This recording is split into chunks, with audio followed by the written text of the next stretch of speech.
There is no progress without opposition. Sometimes the opposition comes from the most unsuspecting places. The devil is evil. He don't fight fair. This thing in life, that's not fair what they saying about me. That's not fair what they doing about me. It wasn't fair how they did Jesus, but they did it anyway. Steve told you that he stopped doing stand-up because he had 7 TV shows. The reason I stopped, I had 7 shows on TV all at once. When he stopped stand-up, he didn't have those 7 TV shows. He stopped stand-up because he got in a comedy battle called the Championship of Stand-Up Comedy with one Katt Williams in Detroit in front of 10,000 people and lost. See, they cheer for you when you're coming up, but they can't wait to see you fall. But the one cheering, a lot of them, is the one that tried to bring you down. It's the very same one. So Steve Harvey is allegedly pulling strings behind the scenes and using Shannon Sharpe's current legal and career drama as an opportunity to get some payback on Katt Williams. Sources close to the situation are saying that Steve has been whispering in Shannon's ear, trying to convince him that his professional downfall and these new lawsuits all trace back to Katt's viral interview on Club Shay Shay back in January 2024. Katt lit the internet on fire when he sat down with Shannon, and that interview wasn't just viral, it was groundbreaking. Katt dropped bombshell after bombshell after bombshell, exposing alleged industry snakes, fakes, and sellouts. And one of his biggest targets was Steve Harvey himself. Katt dragged Steve for filth, accusing him of stealing jokes, being a gatekeeper, abandoning his first wife and kids, and a whole bunch of other stuff from Steve's past. Now, Steve initially stayed quiet on Katt's allegations and claimed it's beneath him to even address people like Katt. But Katt clearly touched a nerve with that interview, and now Steve's coming out the shadows and allegedly trying to convince Shannon that Katt sabotaged him. But it looks like fans are not buying it, and they're saying Steve needs to stop playing the victim and accept that Katt exposed him. The streets are saying that this isn't about Shannon's downfall. It's about Steve's ego and revenge. And instead of addressing what Katt said head on, he's allegedly using Shannon to do the dirty work. So is Steve really calling Katt out to defend Shannon? Or is he using this opportunity to get back at Katt because he's still bitter about the Club Shay Shay interview? Let's break it down. Be careful when you hear something that's laid out to be the truth, and because the person that's telling you what they say is true is speaking eloquently.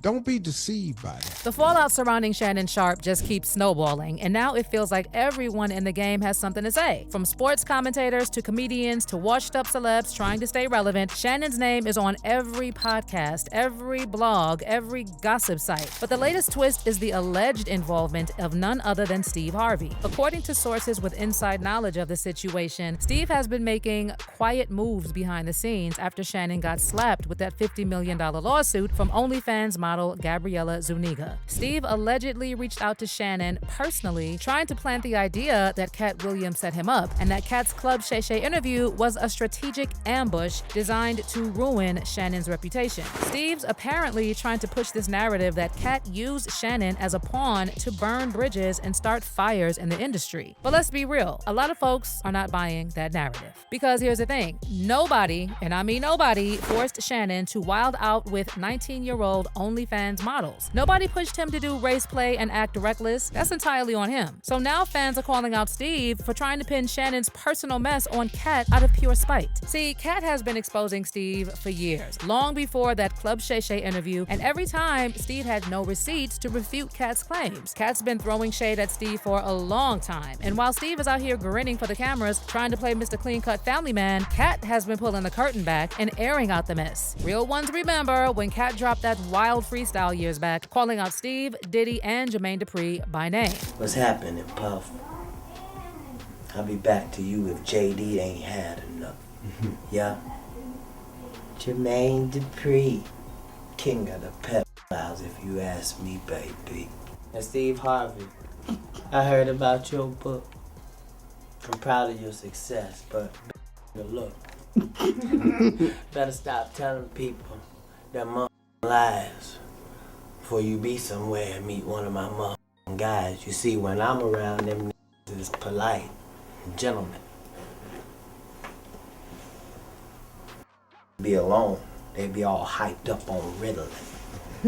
And if I ain't there to hold them back, that is be anxious to get it in. Back then, folks were real quick to call Katt crazy or say he was on something. But clips like this have been aging like fine wine. These are the receipts showing that Katt has been trying to put us on game about this shady industry from day one. Let's rewind to 2009 when Katt really turned up. He straight up challenged Steve to a comedy battle and told him he was coming for that King of Comedy crown. First of all, I'd like to say thank you to you, because you didn't have to accept this. You could have just said, no, I'm not going to do it. You have been the king of comedy as long as we've had one. Matter of fact, the whole phrase, king of comedy, can be attributed to you. And I'm honored that you would allow me to share the same stage as you. I don't know why people made this a championship bout. I don't know why you was okay with that. And I want to apologize for what's going to happen. Who is this? But the second that you get off stage,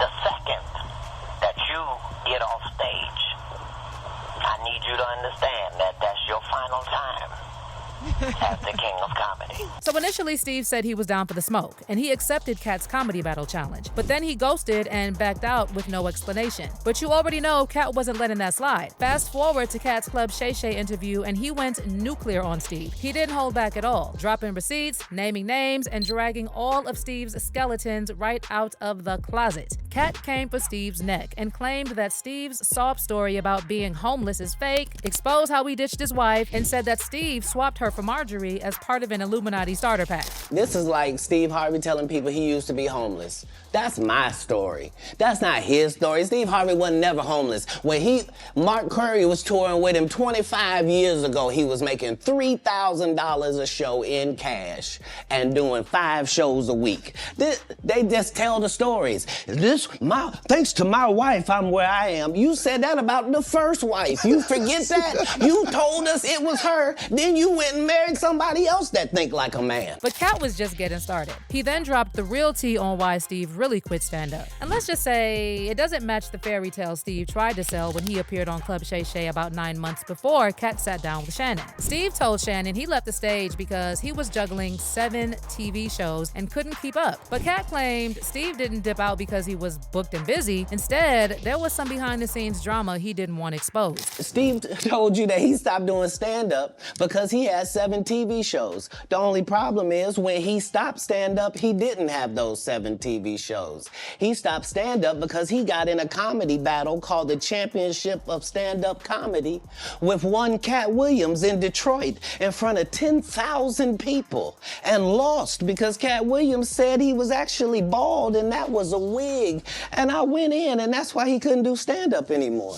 Imagine him coming to tell you another story where he got so big and it was Bernie and them's fault because they wanted to be movie stars. What?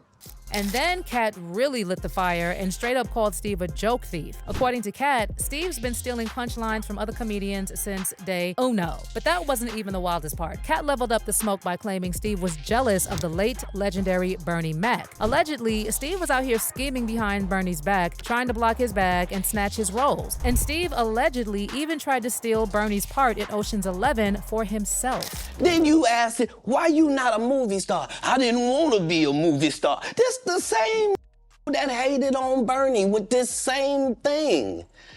I didn't want to be a movie star. No, you couldn't be a movie star. There are 30,000 new scripts in Hollywood every year. Not one of them asks for a country bumpkin black dude that can't talk good, baby, and look like Mr. Potato Head. There ain't none. You would have to have range. You called Ocean 11 to get that part. What do you mean you didn't want to be a movie star? So on the behalf of Bernie, I would have to say what I have to say. Now, after Katt dropped all those bombs on Club Shay Shay, Steve's team tried to play it cute and said Steve wasn't going to entertain the mess because he's all about positive vibes and staying above the drama. But let's keep it 100. Katt clearly struck a nerve because almost a year after Katt's Club Shay Shay interview, Steve was all sneak dissing Katt. So first, Steve hit us with that fake high road energy. And instead of clapping back directly, he posted one of his usual inspirational clips from Family Feud talking about staying focused and unbothered bothered. And in the caption, he wrote, "You don't have to address your haters." But Steve was definitely bothered by Katt's comments because he kept bringing them up. Shortly after he posted that tweet, Steve hinted at the drama again on his morning show, and he suggested that Katt was out here lying. But see, Steve still didn't address any of Katt's claims directly or deny any of the allegations. There is no progress without opposition. Sometimes the opposition comes from the most unsuspecting places. The devil is evil. He don't fight fair. This thing in life, that's not fair what they saying about me. That's not fair what they doing about me. It wasn't fair how they did Jesus, but they did it anyway. You are not going to get away through this thing called life without opposition. Be careful when you hear something that's laid out to be the truth, and because the person that's telling you what they say is true is speaking eloquently, don't be deceived by that. There are some people who know how to lie so well. They know how to sprinkle in just enough truth and wrap it inside their lies where they got you thinking that somebody telling the truth. You can't be righteous and negative at the same time. Righteous people do righteous things. Godly people do godly things. If a person you are talking to is talking ungodly, stop when they try to tell you they are from God and of God, because that ain't the truth. The voice of God does not have sin in it. When you are listening to anybody that's trying to make you think that they anti-Illuminati or any of this, like that, be very careful, because God's voice does not have sin in it. If you are of God, speaking from God, you will not do anything that's ungodly. Period. But Steve just couldn't let it die. Fast forward a few months, and he still was big mad. At his own golf classic event in June 2024, Steve popped off with some more shade, saying Katt ain't it, and even throwing out threats like he'd destroy him. So much for that godly behavior Steve likes to preach about. A young man without a role model is like an explorer without a map. How do you figure manhood out without talking to another man? And I want to say Katt Williams ain't shit.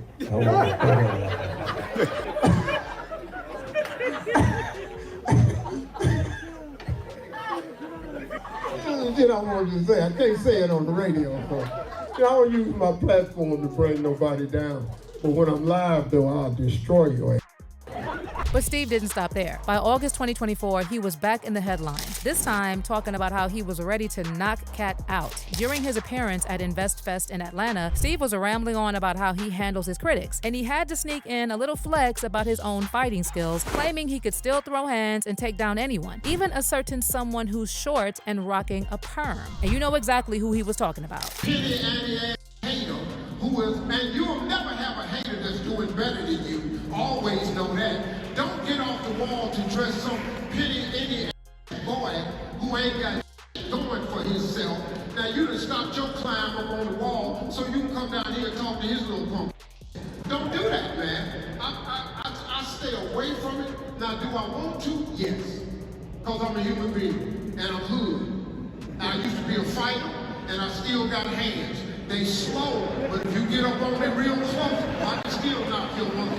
I just don't have the quickness I have, but I still know how to turn my hip and shift that weight, and I'll knock your short ass out. I'll shoot your perm straight out your head. Now, as for Katt, he thought Steve's tantrum was hilarious, and as soon as that clip of Steve talking about knocking him out went viral, Katt hit Instagram with the shade, posting a meme video and captioning it, "Yeah, Steve." Now, of course, Katt Williams himself has caught wind of Harvey's comments and took to Instagram in order to post a video and seemingly respond to what Harvey had to say. God damn, I look mother good. Eating you bitches up. I'm talking about eating you bitches up. The caption for the video read, "Yeah, Steve.